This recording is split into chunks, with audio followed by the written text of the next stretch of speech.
Ano yan? Masarap hindi. Huh?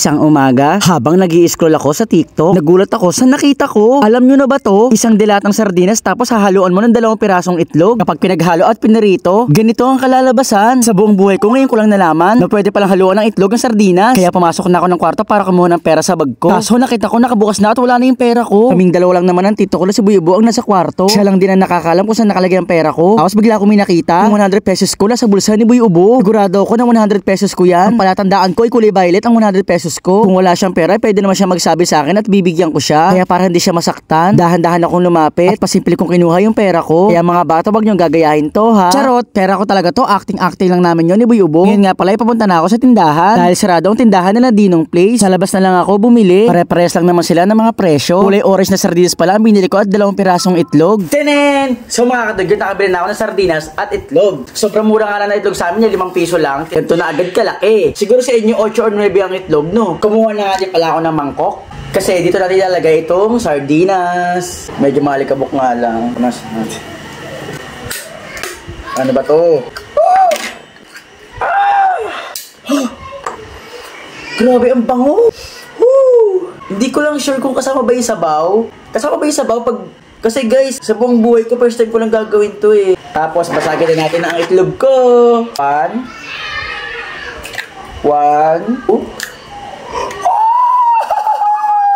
Pagkatapos ay hahaluin na natin. Yan guys, hahaluin lang natin. Ay, dudurugin pa yata to. Oo nga, dinudurog pa to. Paano kaya nagkasya ang sardinas sa lata? Durog na. Ipiprito na natin siya. Let's go! Pagkatapos kong haluan yung itlog, pumunta na ako sa kusina. Kumuha na ako ng kaldero, nilagyan ko ng mantika at binuksan ko na rin yung apoy. Kaya naman nung mainit na yung mantika, binuhos ko na yung itlog na may sardinas. Naging kulay brown nga yung itlog eh. Para maging malasado habang niluluto, dapat daw hinahalo-halo. Pero daw kasi ang tamang technique sa pagluluto ng itlog. So mga kadugit, eto ng kinalabasan niya. Ayan, hindi ko alam kung bakit parang nagkaroon siya ng sabaw. Ayan oh, kita ba? Ayun, daming sabaw. So sa buong buhay ko guys, ngayon ko lang nalaman na pwede pala pagsamahin ng itlog at sardinas sa pagniluto. O ayan, titikman na natin siya. Let's go! Siyempre, ano lang tayo, honest review lang tayo guys. Tada! Kung ba init?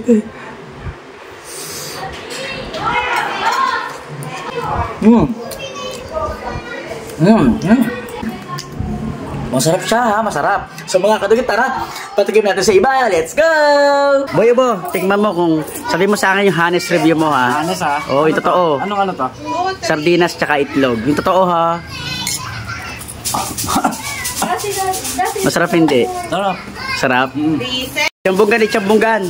Tikman mo to, tapos sabi mo sa akin yung honest review mo ha. Kung masarap or hindi. Masarap. Whiskey care, tikman mo. Sabi mo sa akin yung totoong lasa ha. Totoo ha, honest review. Oo, yung totoo. Kung masarap o hindi, yung totoo ha. Ano yan? Masarap hindi? Huh? Martinito. Ano yan? Itlog at sardinas lang yan. Masarap. Yes or no, kumakain din ba kayo ng sardinas na may itlog?